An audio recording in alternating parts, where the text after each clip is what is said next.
அனைவருக்கும் வணக்கம். திருவண்ணாமலையில் பெய்த கனமழை காரணமாக மண் சரிவு ஏற்பட்ட நிலையில் மீட்புப் பணிகள் தீவிரமாக மேற்கொள்ளப்பட்டு வருகின்றது. ஏற்கனவே 2 இடங்களில் மண் சரிவு ஏற்பட்ட நிலையில் தென்கிழக்கு பகுதிகளில் சுமார் 1000 அடி மலை உச்சியில் இருந்து 3வது இடத்துல மண் சரிவு ஏற்பட்டதால் பொதுமக்கள் கடும் அதிர்ச்சி அடைந்திருக்காங்க. இன்றைக்கி நாம் இந்த வீடியோவில் திருவண்ணாமலை பற்றிய பல தகவலை பற்றி தான் தெரிஞ்சுக்க போகிறோம். இந்த வீடியோ ரொம்பவே பக்தர்களுக்கு அதிர்ச்சி அளிக்கக்கூடிய ஒரு தகவலாக தான் இருக்கும்.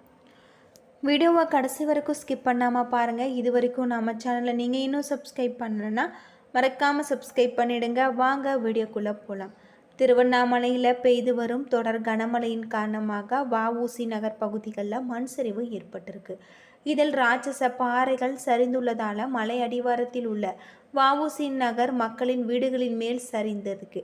35 டன் கொண்ட இந்த ராட்சச பாறைகள் சுமார் 20 அடி சரிந்து மண் குவியல் வீடுகளை மூடியிருக்கிறதாக சொல்லப்படுது. மண் சரிவு காரணமாக வீடு முழுவதுமே மண்ணுக்குள் புதிந்தது. மேலும் 2 வீடுகள் மண் சரிவில் சிக்கி இருக்கு. இந்த 2 வீடுகளும் குடியிருந்தவர்கள் உடனே வெளியேறியதால் மண்ணில் புதையாமல் தப்பியிருக்காங்க. அது மட்டும் இல்லாமல் இந்த நிலையில் வீட்டிற்குள் விருந்தினர்களின் நிலை என்ன என்பதை தெரியவில்லை. தொடர்ந்து கனமழை பெய்து வருவதால் அவர்கள் வெளியே எங்கேயும் செல்லாமல் வீட்டுக்குள் இருக்கிறதாகவும். இந்த நிலையில் தற்போது திருவண்ணாமலை அண்ணாமலையார் கோவிலின் தெற்கு பகுதியில் சுமார் 1000 அடி மலை உச்சியில் பலத்த சப்தம் கேட்டிருக்கு. இதைத் தொடர்ந்து அந்த பகுதியில் தொடர்ந்து மண் சரிவு ஏற்பட்டு வருகிறதாகவும் இப்பகுதி எப்பொழுதுமே பச்சை பசேலென காட்சியளிக்கும் நிலையில் தற்போது மண் குவியலாக காணப்படுகிறது. பேரிடர் மீட்பு குழுவினர் மற்றும் அதிகாரிகள் அந்த பகுதியை விரைந்திருக்கிறதாகவும் சொல்லப்படுது. அந்த பகுதி பாதியளவு வனப்பகுதியாகும் குடியிருக்கும் பகுதியாக அமைஞ்சிருக்கு. வெகு தொலைவில் அது பகுதி இருக்கும் நிலையில் தொடர்ந்து மண் சரிவு ஏற்பட்டு வரும் நிலையில் தொடர் மண் கண்காணிப்பு பணிகள் மேற்கொள்ளப்பட்டு வரதாகும். பொதுமக்கள் யாரும் பதட்டம் வேண்டாம் எனவும் பாதிக்கப்பட்டுள்ள பகுதிகளில் மக்கள் முகாமில் தங்க வைக்கப்பட்டிருக்கிறதாகவும் சொல்லப்படுது.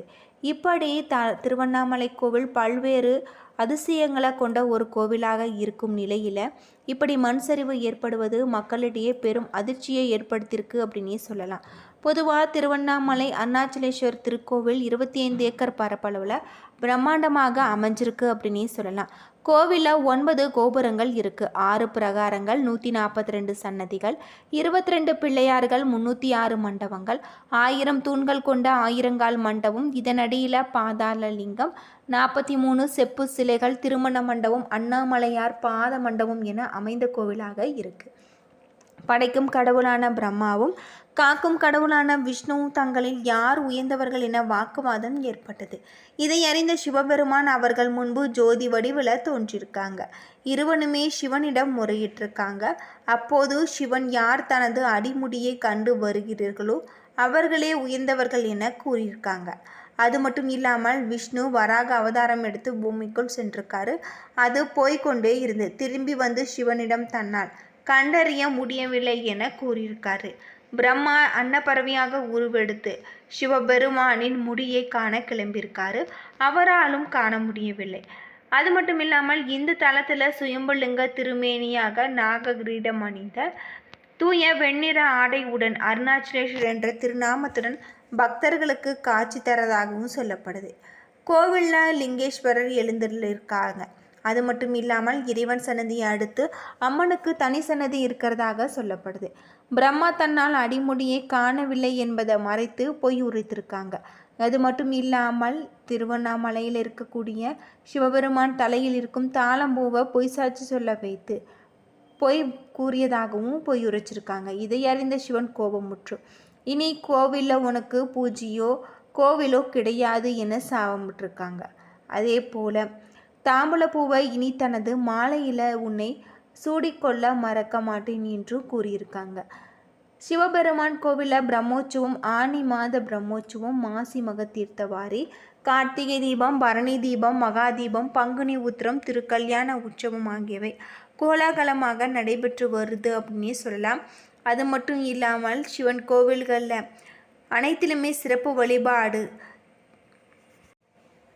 திங்கக்கிழமையாக இருக்கும் சோமவாரம், சோம பிரதர்சனம் போன்றவற்றின் மூலம் இந்த உண்மையை அறிந்து கொள்ளலாம். ஆனால் திருவண்ணாமலை அக்னிமலை, அக்னிக்குரிய நாள் அங்காரகன், அக்னிக்குரிய கிரகம் உங்களுக்கு மிகப்பெரிய ஒரு மாற்றத்தை ஏற்படுத்தக்கூடியதாக அமைஞ்சிருக்கு. செவ்வாய்க்கிழமை என்று வழிபடுவோர் பிறவி பிணியில இருந்து விடுபடலாம் அப்படின்னும் சொல்லப்பட்டிருக்கு. கிளி கோபுரம் 81 அடி நீளமும், தெற்கு திருமஞ்சன கோபுரம் 157 அடி அகலமும் அமைஞ்சிருக்கு. தெற்கு கட்டை கோபுரம் 70 அடி உயரம், தெற்கு பேய் கோபுரம் 70 அடி உயரம் கொண்டிருக்கு. வடக்கே அம்மணி அம்மன் கோபுரம் 171 அடி உயரம், வடக்கு கட்டை கோபுரம் 45 அடி உயரம் கொண்டதாக சொல்லப்படுது. அண்ணாமலை கிருத யுகத்தில் அக்னி மலையாகும், கிரேத யுகத்தில் மாணிக்க மலையாகும், துவாபர யுக தாமிர மலையாகவும், அது மட்டும் இல்லாமல் கலியுகத்தில் கல்மலையாகவும் திகழ்கிறது. இந்த கோவில் பல்வேறு சிறப்புகளை கொண்ட கோவிலாக அமைஞ்சிருக்கு. அது மட்டும் இல்லாமல் 2688 அடி உயரம் கொண்ட இந்த கிரிவல பாதையின் தூரம் 14 கிலோமீட்டர்கள். இந்த பாறைகளில் சித்தர்கள் யாரும் இந்த தடத்திற்கு போகக்கூடாது அப்படின்னு சொல்லப்படுது. அது மட்டும் இல்லாமல் ஒவ்வொரு வகை தரிசனமாக 27 வகை தரிசனத்தை நம்ம காணலாம். இந்திரலிங்கம், அக்னிலிங்கம், யமலிங்கம், வாயுலிங்கம், குபேரலிங்கம், ஈசானலிங்கம் என அஷ்டலிங்கங்கள் இருக்குது. கைலாயத்தில் ஆழ்நிலை தியானத்தில் இருந்த ஈசனின் கண்களை அன்னை பராசக்தி விளையாட்டாக மூடியதால் இந்த பிரபஞ்சமே இருந்தது அப்படின்னு சொல்லப்படுது. அது மட்டும் இல்லாமல் இந்த அன்னை தங்களின் திருமேனியில் எனக்கு இடப்பாகம் தந்தரல வேண்டும் என வேண்டியிருக்காங்க. அது மட்டும் இல்லாமல் அனைத்து ஜீவராசிகளும் துன்பத்திற்கு உள்ளாயிருக்கிறதால இதனால் ஏற்பட்ட பாவத்தை போக்க பூலோகம் காஞ்சிபுரம் கம்பை நதிக்கரையில் அன்னை காமாட்சி தவம் புரிஞ்சிருக்காங்க. அது மட்டும் இல்லாமல் கார்த்திகை மாதத்தில் பௌர்ணமியும் கிருதையும் சேரும் நாளில் மலையின் மீது பிரகாசமான ஒளி ஒன்று தோன்றியது. அப்போது மலையை இடதுபுறமாக சுற்றி என அசுரறி ஒழித்ததான். அவ்வாறு கிரிவலம் சென்று அன்னை அழைத்து தனது திருமேனியில் இடப்பாகத்தை ஆட்கொண்டிருக்காரு சிவபெருமான் அப்படின்னு சொல்லலாம். இந்த கோவிலில் கிரிவலம் மேற்கொள்வதால் நிறைய நன்மைகள் ஏற்படக்கூடியதாக சொல்லப்பட்டிருக்கு.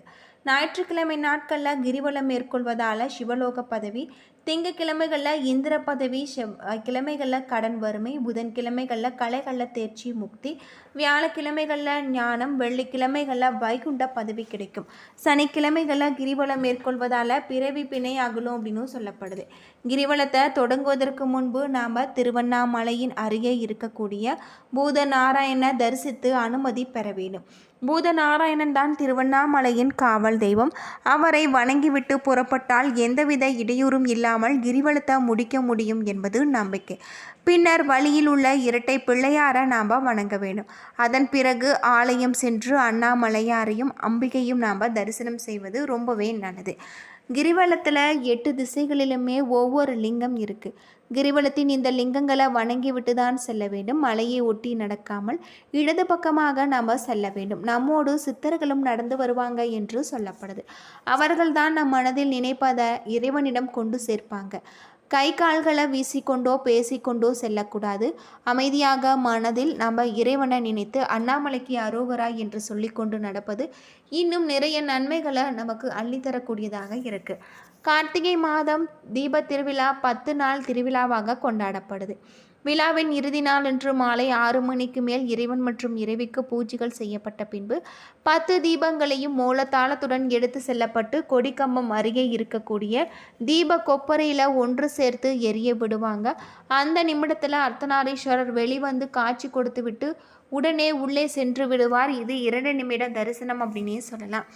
என்ன நண்பர்களே, இந்த வீடியோ உங்களுக்கு பயனுள்ள தகவலை தந்திருக்கும்னு நினைக்கிறேன். வீடியோ பிடிச்சிருந்தால் லைக் பண்ணுங்கள், ஷேர் பண்ணுங்கள், கமெண்ட் பண்ணுங்கள். இது போல் தகவலை தெரிஞ்சுக்க நம்ம சேனலை மறக்காமல் சப்ஸ்கிரைப் பண்ணிடுங்க. நன்றி நண்பர்களே.